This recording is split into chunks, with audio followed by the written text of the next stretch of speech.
নাহমাদুহু ওয়া নুসাল্লি আলা রাসূলিহিল কারীম, আম্মা বা'দ। ইসলামের দৃষ্টিতে মানব জীবনের জন্য অপরিহার্য পাঁচটি বস্তু হল দিন, আকল, জানমাল ও ইজ্জত। ইসলামী শরিয়া এই পাঁচটি বস্তুর প্রত্যেকটির সুরক্ষা নিশ্চিত করেছে। প্রিয় ভাই, মানুষের ইজ্জত ও সম্মান আল্লাহর কাছে অনেক মূল্যবান। আমরা সহজেই কারো ইজ্জত সম্মানে আঘাত করে বসি, যেন এটি একেবারেই সাধারণ একটি বিষয়। আমার ভাই, সারা জীবনের জন্য মনে এই কথা গেঁথে রাখুন, একজন মানুষের কাছে তার সম্মান তার জীবনের মতোই মূল্যবান। কারো ইজ্জতহানি করা তার রক্ত প্রবাহিত করার মতোই।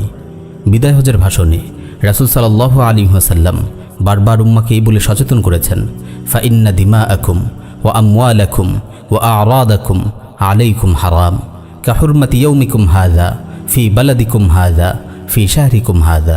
তোমাদের রক্ত, তোমাদের সম্পদ, তোমাদের সম্মান পরস্পরের জন্য এরূপ পবিত্র যেরূপ পবিত্র এই দিন, এই শহর এবং এই মাস। মানুষের ব্যাপারে আন্দাজে কথা বলা, কারো কুৎসা রটনা করা, কারো ব্যাপারে মিথ্যা অপবাদ দেয়া মারাত্মক জঘন্য অপরাধ। আল্লাহ তাআলা বলেন, ইয়া আইয়ুহাল্লাযীনা আমানু ইজতানিবু কাসীরাম মিনায-যন্ন ইন্না বা'দায-যন্নি ইসমুন ওয়া লা তাজাসসাসু ওয়া লা ইয়াগতাব বা'দুকুম বা'দা আইয়ুহিব্বু আহাদুকুম আন ইয়াকুলা লাহমা আখিহি মাইতান। হে মুমিনগণ, তোমরা অধিকাংশ অনুমান থেকে দূরে থাকো, কারণ অনুমান কোনো কোনো ক্ষেত্রে পাপ। এবং তোমরা একে অপরের গোপনীয় বিষয় সন্ধান করো না, আর একে অপরের পশ্চাতে নিন্দা করো না। তোমাদের কেউ কি তার মৃত ভাইয়ের গোশত খাওয়া পছন্দ করবে? আমার ভাই, সাবধান, মানুষের ইজ্জত সম্মান নিয়ে ছিনিমিনি খেলবেন না। আজ আপনি অন্যের সম্মান নষ্ট করছেন, একদিন আপনার সম্মানও বিনষ্ট হবে। কারো ব্যাপারে অপবাদ রটানো হলো, আর আপনি কোনো ধরনের দলিল প্রমাণ ছাড়াই হুট করে তা বিশ্বাস করে ফেললেন। এমন মারাত্মক ভুল যেন কখনো না করেন। মানুষের স্বভাবটাই এমন যে সে সব সময় অপরের কুৎসা রটনা করে বেড়ায়। তাই শোনা কথায় কারো মান মর্যাদার পেছনে পড়বেন না।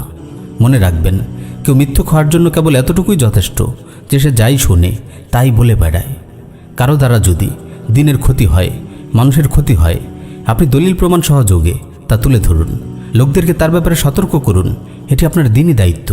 কিন্তু আপনি আন্দাজে কারো সম্মানহানি করে মন্তব্য করতে পারেন না। আপনার বক্তব্য আপনি দলিলের আলোকে তুলে ধরুন। কেউ ভ্রান্ত মতবাদ প্রচার করলে প্রমাণ সহযোগে তার খণ্ডন করুন, তবে হকের ঠিকাদারি নিতে যাবেন না। যখন যার ব্যাপারে ইচ্ছা মন গড়া মন্তব্য করবেন না। বিশেষ করে দায়ী ভাইদের এ ব্যাপারে খেয়াল রাখতে হবে।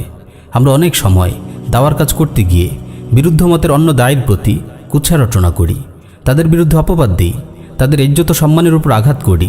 আপনি দেখবেন অনেক ভাই সামান্য মতবিরোধের কারণে অন্য দায়ী ভাইকে জঙ্গি ও খারিজি বলে অপবাদ দিচ্ছেন। তিনি খুন খারাপি বোমাবাজি করেছেন বলে নির্জলা মিথ্যাচার করছেন, অথচ এটি দাজ্জালি মিডিয়া থেকে কপি করা জঘন্য একটি অপবাদ, যা অনেক বিভ্রান্ত ভাইকে তোতা পাখির মতো আওড়াতে দেখবেন। আপনি দেখবেন এসব অসচেতন অবুঝ দায়ী ভাইয়েরা তাগুতের বিরুদ্ধে একটি শব্দ উচ্চারণ করছে না।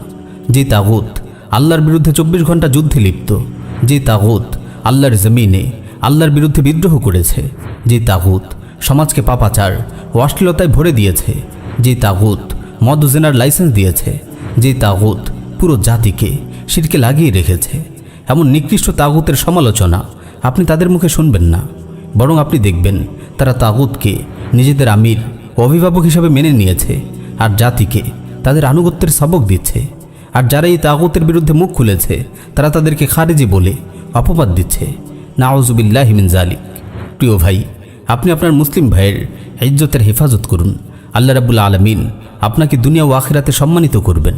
আপনি দেখবেন যারাই আল্লাহর বান্দাদের মান সম্মান নিয়ে টানাটানি করেছে, তারা দুনিয়াতেই লাঞ্ছিত হয়েছে।